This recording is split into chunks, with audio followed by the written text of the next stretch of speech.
За сайн байцгаана уу? Та бүхэндээ амьдрал тусдаа зөвлөгөө мэдээллийг хуваалцъя. Нэгд өглөөний дэглэм тогтоож баримтлаарай. Өглөө эртлэн босдог хүнийг бурхан үргэлж шагнадаг. Өглөөг эерэг байдалд талархал хамгийн том зорилго эсвэл хүсэл тэмүүлэлтэд анхаарлаа төвлөрүүлэн эхлүүлээрэй. Өглөөний чанар нь таны өдрүүдийн чанарыг тодорхойлдог бөгөөд энэ нь таны 7 хоног, сар, жил, эцэст нь таны амьдралын чанарыг тодорхойлдог. Өглөөний наранаас 2 гараа алдлаад асар их хүч чадал, халуун дулаан энергийг өөртөө шингээж авч байгаарай. Хоёрт нойроо хангалттай авч үзээрэй.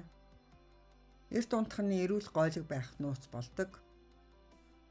Нойр дутуу байх нь таргалал, чихрийн шижин, таны мэдхүн бууралт, хор тавдар болон бусад бүх төрлийн таагүй хүчинд хүргэдэг нь батлагдсан. Хэрвээ та аль болох сайхан амьдрахыг хүсэж байвал амралт нөхөн сэргэлтээ нухастаа авч үзэх хэрэгтэй. Шөндөө дор хаяж 7 цаг хүүтэн харанхуй өрөөнд унтчихвчээрэй.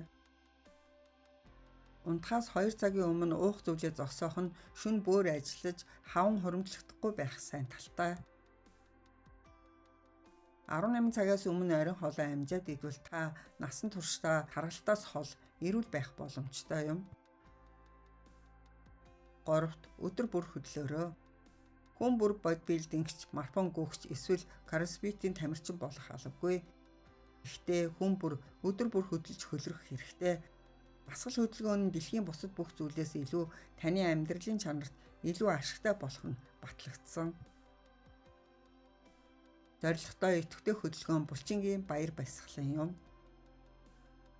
Өдөр бүр дор хаяж 20 минут хөлрөө дараа нь өөртөө талархаарай. 4-т өдөр бүр оюун ухаанаа цэмгэл. Судалгаагаар ихэнх гүйцэтгэх захирлууд жилд 50 орчим ном уншдаг болохыг харуулсан. Өдөрт дор хаяж 30 минутыг оюун ухаанаа, шинэ мэдээлэл, эерэг мессежээр дүүрэхэд зарцуулбал энэ нь таны амьдралын тоглоомыг амжилтад даван туулах чадварт асар их нөлөө үзүүлэх болно. 5-д хэлж буй үгээ хянаарай. Хүмүүсийн өөрийнх нь тухай яриа нь тэдний тарих амьдралд хэрхэн нөлөөлдгийг дутуу үнэлдэг. Хэрвээ та өөрийгөө тэнэг амжилтанд хүрэх чадваргүй эсвэл азгүй гэж өөртөө хэлбэл эдгээр зүйлсийг бодит байдалтай авчрах болно.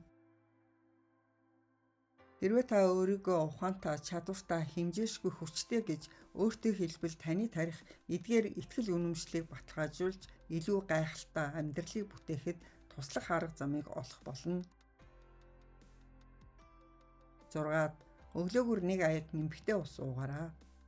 Өдөрт нимбэгний шүстэй аяг бүлээн ус заавал ууж байгаарай. Нэмэгтэй ус нь дотоод хорт бодисыг цэвэрлэж, ходоод нь шүлтлэг pH үүсгэхэд тусдаа. Ходоод нь ямар нэгэн зовиргүй бол ууж болно. 7-д сөрөг хүмүүсээс зайгаа бариарай. Нэг муухай харьцсан хүн танд ямар сөрөг энерги, муу зүйлс наалдуулаад явахыг хэн ч мэдэхгүй шүү дээ. Ааламжгүй хүмүүсээс чимээгүйхэн холдож дахиж бүү уулз. Хүн хүнтэй сайхан харьцаад эх орныхоо эрүүл хоолунд Монголд ханг хэрэглээд явбал цаг зуурын өвчин хизээч тусдаггүй. 8-д өдөр бүр инээмсэглээрэй. Би танд инээлгдэг зүйлийг үзэх, унших, эсвэл сонсоход дор хаяж 15 минут зарцуулахыг зөвлөж байна.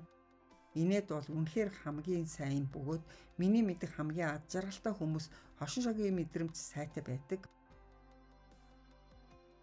Өглөөнөөс эхлээд инээмсэглэж яваарай. Тэгэхэд тусам хүмүүс чамд ийдэг хандахыг мэдэрнэ. Хизээ ямагт ийдэг байж инээмсэглэж байвал нүрээрээ хөгшрөн л гэж байхгүй шүү. 9-д цагаан эдэг өдөр болгон хэрэглэж аншаарай. Энэ шүд, нүд, хумс, яс эрүүлээрээ урт удаан наслахад туслана. Монгол анис нэрс чацрагныг өдөр бүр хэрэглүүл таны дархлаа хадгалж чадна. Түүнчлэн өнгөрсөн төгөө бүү зуралдаараа. Та яг одоо үедээ л амьдарч байна шүү дээ. 10-т замаар гарахдаа чихвчээ авчиж аншаарай. Амь нас дуу хөгжмөөс илүү үнэтэй шүү.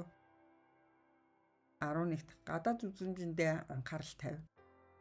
Энэ нь танд урам зориг өгч өөртөө итгэлтэй байдлыг нэмэгдүүлдэг. Үүнийхээ зэрэгцээ дотод гоо сайхандаа илүү анхаарах хэрэгтэй. 12-т хүмүүсийг хайрлаарай. Хүмүүсийн хайртай хүн байсаар та хамгийн их жаргалыг мэдэрнэ. Таны жилдээ хайртай хүндээ үргэлж үнж байгаарай. Энэ чамайг олон муу зүйлс, өвчин, стрессээс сэргийлж хамгаалалт болно. Үнж байх тусам та хоёр бие биедээ улам их хайртай болох болно. Хүүхдүүдтэйгээ гэр бүлээрээ 7 хоног болгон агаар салхинд гарч сэтгэлийн баяр баясгалан мэдрээрэй. Олон амьтанд буян үлдээрэй. Түүний үрээр таны үр хүүхэд хизээч эд хөрөнгөөр дутагдахгүй амьдрна.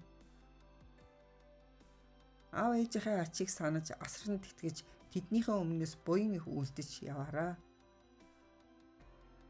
Эдгээрээс та өөртөө хэрэгтэйгээ хэрэгжүүлээрэй. Анхаарал сонсон та бүхэндээ баярлалаа.